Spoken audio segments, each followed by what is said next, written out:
Voi che vi lamentate che non trovate le biciclette, venite a fare un giro al bike park di Lenzerheide. Qua ci sono le occasioni di fine stagione. Questa Mondraker 2490, guardate che è una bicicletta spaziale, ma non ci sono solo biciclette da DH. Questa è la famosa mountain bike elettrica di Rocky Mountain, 3990 franchi svizzeri. Fate un girettino in macchina, vi fate in giro sul bike park e poi vi portate a casa la biciclettina. Questa qua, ma che bella che è! Questa è la Ramson, la Scott Ramson 2390. Oh, io vi ho dato il consiglio e poi fate voi.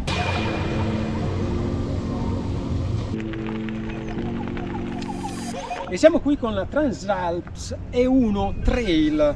Il marchio è un marchio svizzero, è una mountain bike super leggera elettrica.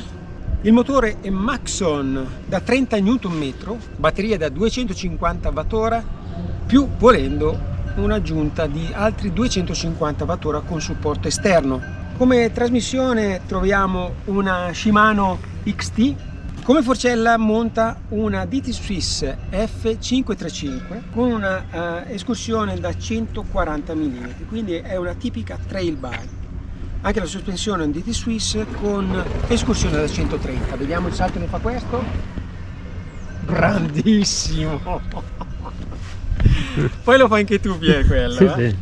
Ruote da 29 pollici, come sempre, un cockpit veramente molto minimalista. Abbiamo il manettino per aumentare il supporto del motore, che è veramente ridottissimo. La bicicletta pesa intorno ai 17 kg e c'è anche un piccolo display sul tubo obliquo per vedere il livello della batteria residua e per vedere con quanto supporto motore state pedalando. I freni su questa bici sono Shimano XT. Il motore Maxon assiste in base alla frequenza della pedalata. Quindi più pedalate, più spingete sul pedale, più la bicicletta va. Altrimenti questa non si muove. Ti piace, Pier, come bici? Sì, sì. Tu hai la stessa bici, vero? Hai la stessa bici di colorazione diversa, 2 trail, stesso modello. Sì, dovrebbe essere 2 trail dello stesso modello. Sì.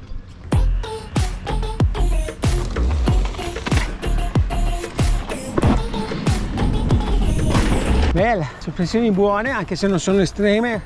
140 mm di escursione. Andiamo? Basta, no? Che bel colore, rosso, il Transalp rosso. Dai Pier, seguimi, stammi dietro. Oh.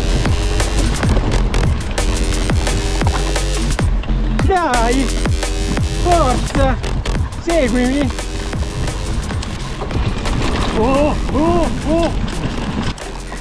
Bisogna spingere. Ti assiste poco poco. Qua ti fa spingere questa. Come rumorosità comunque finora il TQ vince,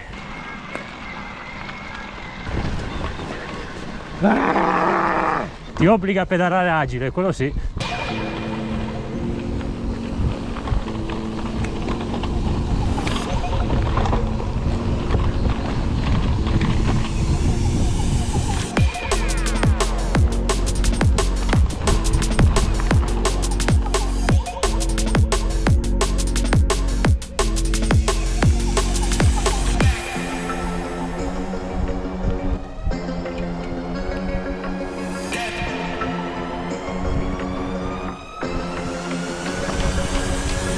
Impressioni? Una bici dove bisogna pedalare, però è divertente. Ma bisogna spingere, quindi non è la classica e-bike.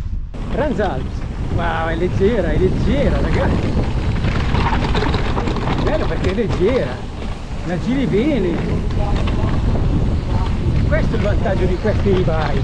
Sembrano mountain bike normali. Leggerli è un piacere. Leggerezza assoluta.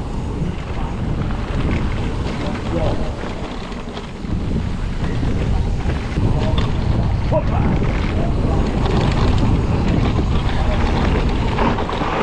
Questo è un po' lungo. Bella, È divertente perché il motore entra subito. Allora, le impressioni, è una mountain bike molto leggera, infatti mi sono divertito per mezz'ora a cercare di doppiare i panettoni perché questa mi permetteva di tornare su velocemente e di rifare i salti. Le sospensioni sono molto sensibili e agevolano molto l'impatto col terreno. Il motore non strappa, aiuta tantissimo, ma non ha la potenza degli altri provati. 30 Nm significa che veramente devi spingere sui pedali per farla andare in salita questa bicicletta, il che non è male per chi vuole vivere un'esperienza tipo all mountain. Questa bicicletta è veramente molto leggera, la si spalla in un attimo, veramente la si mette su in un attimo. 17,5 kg, volendo potreste fare anche all mountain con questa bicicletta. Tue impressioni, Pier? Condivido l'opinione sul motore, che è molto progressivo, non si sente lo strap quando si inizia a pedalare. L'unico problema forse è che va sempre usato al massimo, perché nella modalità 1 e 2, a livello di potenza 1 e 2, onestamente ci vedo pochi impieghi, tranne che magari quando si va in pianura e per il problema poi di batteria, altrimenti in salita si è costretti a usare la modalità turbo.